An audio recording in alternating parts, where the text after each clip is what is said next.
ধর্মনিরপেক্ষ গণতান্ত্রিক সাধারণতন্ত্র রূপে গড়ে তুলতে এবং তার সকল নাগরিক যাতে সামাজিক অর্থনৈতিক ও রাজনৈতিক ন্যায় বিচার চিন্তা মত প্রকাশ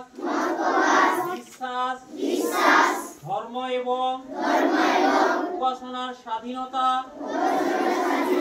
সামাজিক প্রতিষ্ঠা অর্জন ও সুযোগের সমতা প্রতিষ্ঠা এবং তাদের সকলের মধ্যে ব্যক্তির মর্যাদা এবং জাতীয় ঐক্য ও সংহতি সুনিশ্চিতকরণের মাধ্যমে তাদের মধ্যে